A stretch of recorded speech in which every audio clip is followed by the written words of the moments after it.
right, good morning. David Parrish here with another episode of Who Runs the City.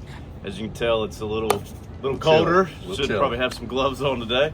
I'm here with Ian Trent. What's up, man? How you doing? Good to see you. Greensboro firefighter with the Greensboro sir. Fire Department. How long have you been with the fire department? Almost 19 years. 19 years. All right, Ian, tell me a little bit about your rank. 19 years, been with the department, your rank, and kind of your current situation right now with the department. So I'm a captain. And I'm in the training division, so I'm responsible for line training, which is the training the guys and girls at the station, and then I help out and assist with recruit training as well. How long have you been in that role? Coming on a year. A year? Yeah. So where were you before that? Before that, I was at stations where we call it suppression. So I was at Station 41, rode an engine 41, and we did trail rescue stuff too. Awesome. Yeah, because you guys go out to some of those beautiful trails out like Brant, Towns, and all that. Awesome. Yeah. Because I've seen y'all ride the. Awesome. Yeah, that was a great assignment. So we're gonna run to your first assignment. My first assignment, at Station 4. So we're gonna end our run over at Goral Street 4. Station 4. Station 4. Beautiful station. Love that station. How old is the station? I believe it's 1961. 1961. So it's a really cool station over in East Greensboro. Let's talk a little bit about running. Okay. How long have you been running? I started running seriously in about 2013, but prior to that, about 2011, maybe 2010-ish. So you've got a couple badges on there. Tell me what's the coolest race you've done? Coolest race, man. There's to me, it's all about the finish line. Yeah. And one of the not the best race, but the best finish line was Marshall University. Really? They toss you a football, you run through the stadium, run 100 yards down, turn around, come on back, and the guy I was running with tackled me, and it was all I could do to get back up after that run. And then was that part of it? Yeah. And then we dove into the end zone, had a little photo finish. Man. That was cool. I didn't know that. The Air Force Marathon had a phenomenal finish too. Again, not the best races, but the finish was you run by all these airplanes, C-130s. A-10s and stuff like that. F-16. No, I didn't get tackled. The wife waited on me for probably about 15, 20 minutes on that one. So she was there at the finish line. So what you got here? New York City. Cool. That was a cool run. That was 2022. 2022. That's awesome. That was a phenomenal run. The support from the city on that and the crowd, it just pushing you through. It's was cool awesome. to watch. I've seen it on TV. I've never done it. Oh I've man, seen it on TV. That's what you got to do. That one. Marine Corps was a good one. But the bigger ones, the other ones I've done a lot more smaller ones, and the bigger ones definitely help with the crowd, getting me through it. Any particular shoe, watch, anything that's important for you? Like, did you like? So typically, I'm an ultra. I see you got the ultras too. I'm an ultra. I love the ultras, man. They're great. So, I'm trying Brooks out, the Ghost. Okay. Just with some foot issues, I'm trying something a little bit different. I like them, but I think I still want to go back to the ultra. That's pretty. I've got the Apple Ultra watch, which has been phenomenal. I've run with the Garmin Phoenix. That's another fantastic watch. Then got my cold gear, warm gear, apparel. You know what you got to do to be comfortable. So we're gonna do a little bit of this and that too. So running in the summer or running in the winter? I kind of like the winter a little. Like the winter? Yeah, I do, because that heat crushes my soul sometimes. Yeah, the heat can be tough. Yeah. So maybe when we get to Goral Street, we'll ask a little bit of this or that about Ian. We'll get to know Ian a little bit better. Okay. Well, before we take off running, you mentioned your watch. Yes. There's some pretty cool things you do with mapping out the route on your watch. Right. You spell words. I do. So I started during Raise COVID. your hand if you do that. You spell words with your route. That's so cool, I actually mapped it out with Map My Run, and I started during COVID. I just felt like God was calling me to just help. He was putting some phrases and words in me, and then so the first run I did was faith. So I map it out on Map My Run. And the Apple Watch does a better job tracking and kind of tracing it out. And I just screenshot Faith, and I put some scripture with it, throw it on Facebook, and then I did Hope, and then obviously you got Faith, Hope, and Love. That's cool, man. And then so the longest word you've spelled? Supercalifragilisticexpialidocious. No way. 21 miles. 21 miles. 21 miles. A buddy did it with me on a whim, and I got challenged by my dad and a couple other people. Said, "Bet you can't do it." So challenge accepted. I don't know that I believe you. Supercalifragilistic. We got pictures. Awesome. We got pictures. I want to see the pictures. Yeah, that's cool. And you just had mentioned to me, what's the most beautiful word or the most beautiful time you ever had spelling out a word? Yes. So I proposed to my wife. She's a phenomenal runner. She crushes me every run we get. So I said, hey, we're gonna go for a run on such and such date, and it was back in April, and her family was in on it. My family was up here, and so I had her thinking we were going to do spelling out something different. And so when we got done, I said, "Hey, look, you want to see what we spelled?" And so she has a daughter, so my bonus daughter, and I had her hiding in the corner at Center City Park. And so she's like, "Yeah, let me see what it is." And I showed her, and she looked at it, and it said, "Marry me." So she obviously had no idea what we spelled out. And I got down on the and proposed. And another funny thing with that one is the ring didn't come in time, so I proposed with the ring pop. So I had a ring pop in my back pocket the whole time we're running. So your Apple Watch spelled out "marry me," and you proposed with a ring pop. And so I just on the Apple app you can see your route. Yeah. So I just zoomed in for it and let her see it. Man. That was it. So we're gonna run by Center City. Yeah, that's we'll check that out. We'll check out where you got proposed. We're gonna take off, go to Goral Street, and catch up with Ian a little bit at his first station. Kind of talk about that and a little bit about firefighting. Cool. You got your watch ready, man? Where we got to go? I'm ready. You ready? Yes, sir. All right, let's go. All right, let's do it.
That was good. That's good.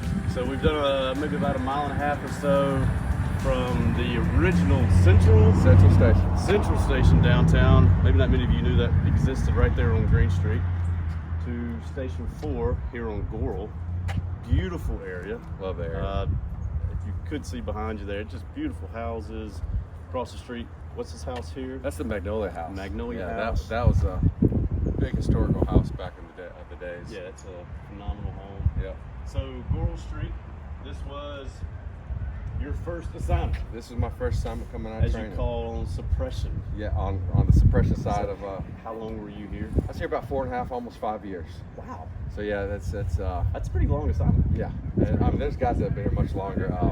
This is the busiest station in the city, so they get worn down a lot here. A lot of night calls, a lot of day calls. Sometimes you just keep going. We call it the pull through, where you just get a call as you come back, tones go off, and you just pull right through the bay again. You were mentioning this is a very diverse station in the type of calls, because you got the university, you got downtown, you got really nice residential homes. Yeah, is that a little bit of everything? So you're gonna experience all different types of calls here. So from fires to medical calls to just the high-rise situations downtown, anything that could go on down there. With all the everything that goes on downtown. A lot of activities, and then you have UNCG, Bennett, A&T. They respond to all of that here. What's the strangest call you ever had in your career? To say the strangest, or just the most interesting, whether it be a pet or a... Oh man, I don't know if I can pinpoint just one. We've had some issues calls where it's a rather large lady wanted me to scratch her foot with the bamboo stick. Okay. And then from that to having fires where blowing out the front entrance and stuff like that. So I don't know that I can really pinpoint. But you've had some interesting calls. Yeah, we've had. You have the. I've had probably some of my worst calls in this area too. The ones that kind of stick around with you a little bit that people don't need to see. What are some of the challenges you face as a firefighter? You talk about a family.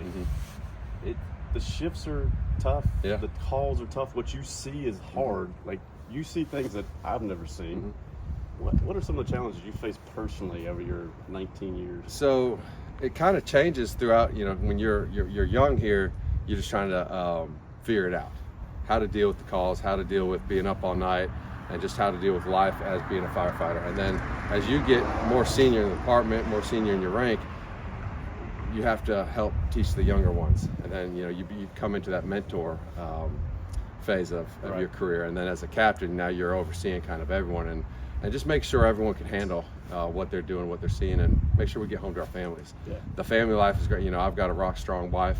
You know, we're gone every third day for 24 hours. So, you know, having a strong family life back home is definitely helpful. We come home tired and we still have stuff to do. Yeah. You know, and we still have a family to do, and making sure we're still putting them first. I always say faith, family, fire. So keep your faith first and your family second. If any one of those gets mixed up, then your priorities and things get affected at home with that too. So we'll try to keep your faith and and your family. What was that's beautiful. What was hardest in the 24-hour shift? Was it the getting there, or was it, you know, because that's a long day to. It is a long day, especially if it's busy. Yes. I mean, you're busy. You're not taking naps all day long. You're not sleeping all day. Right. You know, you're either prepping or you're responding for the most part, right? We do a lot of training. We do have some downtime. Yeah. You know, holidays you get cooking breakfast coming in. Cook that holiday breakfast, and the meals are always a good time. But going home after a long night is kind of tough. But coming in, it's like, you know, the police like to cut up with us. Say, you know, they have ride-alongs, we have sleepovers. So, you know, you're coming here with your friends and getting a sleepover, you know, and hanging out with some of your best friends every third day. It's a great time. So, but sometimes depending there are on some rewards to it. Absolutely, absolutely. The camaraderie, I'm sure, is unlike any other career you could experience. It's fantastic, and you know, getting to hang out with them, you know, having a good structure, and running a lot of calls helps the day go by quicker too.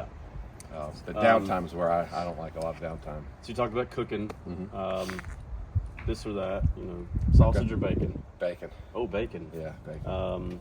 Scrambled eggs or an omelet? Scrambled eggs. Fire station food or your mama's cooking? Ooh. We got some good firehouse cooks. Oh, okay. We got some good firehouse. I can't throw my mom, you know, mom's got some good cooking, but we got some good firehouse cooks. All right. I think I said chocolate or vanilla earlier. Chocolate. Chocolate. 100%. Dark chocolate or milk chocolate? I'll go dark. Oh, come on. I like it dark. I gotta go dark. It's supposed to be healthier too, right? Sure. That's what they say. I guess, yeah. How was it going from somewhere like here where you're here 24/7? You're having meals, you're having sleepovers, you're hanging out with your real crew to go into a training center. How was that transition for you? How has it been for you? So out of 19, well, I've been a firefighter for 23, 24 years. I've never worked a Monday through Friday job, so I thought the transition was going to be hard. But it turned out it was a lot easier than I thought, working that Monday through Friday schedule. Part of the thing that drew me to the training division was the guys there, the people there, because they're close, we're close, and it's kind of still, you have that fire station feel with those guys, the cutting up, you know, we had Christmas lunch the other day together, so that's been good. And just a different crew. And I've really enjoyed the training aspect of the line companies, and I've always had a passion for training new recruits and stuff like that. So we've had a class in, and they've just started their fire portion about 2 weeks ago. So watching them grow and break through the barriers, that's super rewarding. How many in a class? We have 20 right now. 20 right now. 20. That's pretty typical. Yeah, 20 to 24 is usually kind of where we go. We started with 24, but we've lost some stuff. But being home every night's been really nice, and then with my newborns, you know, that's been great too. So I don't know, the wife might want me out every now and then, but you know, it's been great being home with her. And you guys do runs. Coordinate the runs with the recruits, right? Yes, absolutely. Every Friday's gonna be our run. What's your favorite route to send those recruits on? So you show them the city. Correct. And you teach them a little bit about Magnolia House and Goral Street. Yep. And they'll come run here, because this station is very significant, because it was the first station built for African Americans back in the 60s. So before, you know, when segregation was still strong, this was built for African Americans, and then I think later on in the 60s when they integrated again, we take it by Central Station because that's Station. where 1926 is where we became a first paid, when we became paid fire department. So, and then there's also a memorial in the cemetery we run them by. And then we'll run them through different areas of the city. We run them through UNCG.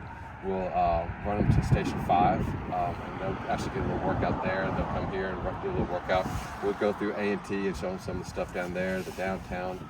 We will take them up to my old Station 41 and do a little 5-mile trail run. Out on the trails. We'll run through. What's your favorite trail? I like Owl's Roost. Owl's Roost. I like to bike. If I'm going to bike it, I want to bike Owl's Roost. But Blue Herons are all fun too. It's a little less stressful. So you'll show them a little bit of the city, Absolutely. a little bit of the trails. They'll go to the west side. We'll do some runs there. Because they don't know where they're going to get assigned. Correct. It Correct. could be 41, it could be 4, it could be 19, it could be anywhere. Anywhere. 56, Yep. all right. Or we'll go way out at 57, 59, 50, all those out there.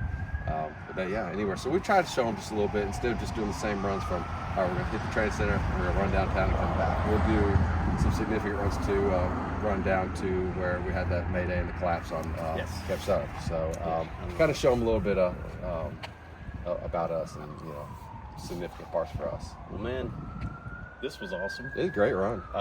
We'll have to get a run together where we can spell out, maybe not spell supercalifragilisticexpialidocious. I'm always game to spell stuff. But we'll spell out something. That's pretty cool. Yeah.